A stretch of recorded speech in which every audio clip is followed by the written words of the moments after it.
নমস্কার বন্ধুরা, আমার পাকশালাতে আপনাদের সবাইকে স্বাগত। আশা করি আপনারা সবাই ভালো আছেন।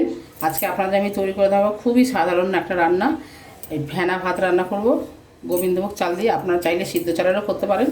এই জন্য আমি এখানে এই বাটির 2 বাটি গোবিন্দভোগ চাল নিয়েছি আর হাফ বাটি ডাল নিয়েছি, মুগের ডাল। আপনারা চাইলে যে কোনো ধরনের ডাল নিতে পারেন, আমি আমার মতো করে নিয়েছি। আর সবজির মধ্যে আমি দেবো একটা আলুকে 4 টুকরো করে কেটে রেখেছি, আলু দেবো। আর 3টে পটল দিয়েছি, 2টো টমেটো দেবো আর কুমড়ো দেবো। আর পরবর্তীকালে আমি ডিম সিদ্ধ করে ওর মধ্যে দেখাবো আপনাদের। কাঁচা লঙ্কাটা আমি গোটা গোটাই দেবো, যে যেরকম খায় মেখে দেবে। আপনারা যদি ঝাল খান কেটে দেবেন, আমাদের ঝাল খাবো না, বাচ্চা আছে তো, ওই জন্য আমরা এমনি রান্না করছি, পরে যে খাবে সে মেখে নেবে। এবার আমি চাল ডালটা একসঙ্গে ভালো করে ধুয়ে নেবো। এখানে আমি গ্যাস ধরিয়ে জল বসিয়ে দিয়েছি। জলটা গরম হওয়া অবধি ওয়েট করবো। জলটা গরম হবে, আমি আগে সবজিগুলো দেবো, তারপর আমি চালটা দেবো। যেহেতু এটা গোবিন্দভোগ চাল, আপনারা সিদ্ধ চাল হলে একসঙ্গেই দিয়ে দেবেন। এটা যেহেতু গোবিন্দভোগ চাল, ওই জন্য আমি সবজিগুলো আগে দেবো। সবজিগুলো হাফ সিদ্ধ হলে তারপরে আমি চাল দেবো। আগে ডাল দেবো, তারপর চাল দেবো।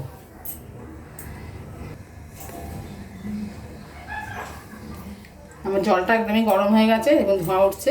আমি এর মধ্যে ডালটা প্রথমে ছেড়ে দিচ্ছি। এই ডালের দানাগুলো একটু বড় বড় তো, ওই জন্য একটু আগে ছাড়ছি। যদি ছোটো দানার ডাল হয় তাহলে চাল ডাল একসঙ্গেই দিয়ে দেবেন। এবার আমি সবজিগুলো দিয়ে দেবো।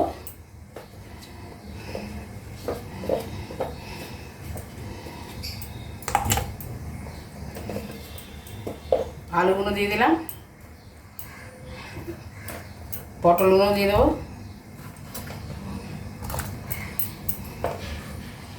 লঙ্কাটা দিয়ে দিলাম, টমেটোগুলো দিয়ে দেবো। যদি সেদ্ধ হয়ে যায় আমি তুলে নেবো। কুমড়োটা একটু পরে দেবো, কুমড়োটা একটু নরম সবজি তো, একটু পরে দেবো। দিয়ে আমি অল্প একটু ঢাকা দিয়ে দিলাম, একটু ফাঁক রেখে। ডাল তো উঠলে পড়ে যাবে। এর মধ্যে আমি এবার কুমড়োগুলো দিয়ে দিচ্ছি, আর এবার ধুয়ে রাখা চালটাও দিয়ে দেবো। ধুয়ে রাখা গোবিন্দভোগ চালটাও দিয়ে দেবো।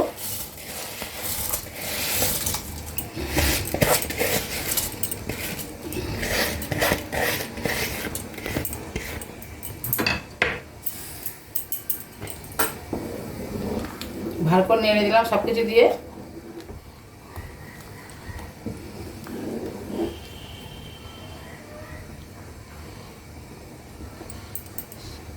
আরও কিছুক্ষণ হবে এটা,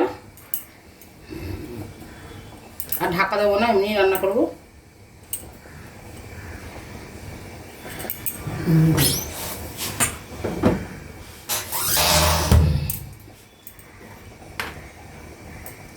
এর মধ্যে আমি নুন দিয়ে দিচ্ছি।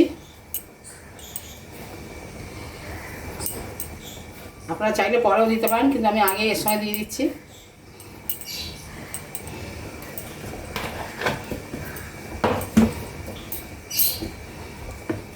এটা হতে থাকবে আস্তে আস্তে। গ্যাসের ফ্লেমটা আমি একটু কমিয়ে দিয়েছি। এবার আমি এতে একটু ঘি দিয়ে নামিয়ে দিচ্ছি। আমার একদমই রেডি হয়ে গেছে ফেনা ভাতটা।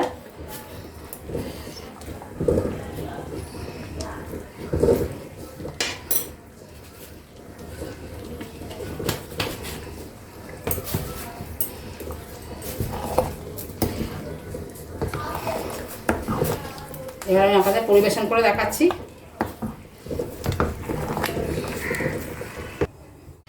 আমার সব সবজি দিয়ে ফেনা ভাত একদমই রেডি হয়ে গেছে। আপনারা দেখাচ্ছি, দেখুন, দেখতে খুবই সুন্দর হয়েছে, খেতেও খুবই ভালো লাগবে। এটা খুবই স্বাস্থ্যকর, বাচ্চা বড় সবাই খেতে পারবে। এই গরমে শরীরও ভালো থাকবে। আর আপনাদের যদি ভালো লাগে আমার রান্নাটা, লাইক দেবেন, রান্নাটা সবার মাধ্যমে শেয়ার করবেন। আর যদি আপনারা ফেসবুক থেকে দেখেন তাহলে আমার চ্যানেলটা ফলো করবেন। যদি ইউটিউব থেকে দেখেন তাহলে অবশ্যই সাবস্ক্রাইব করবেন। কমেন্টসের মাধ্যমে জানাবেন আপনাদের কেমন লাগলো।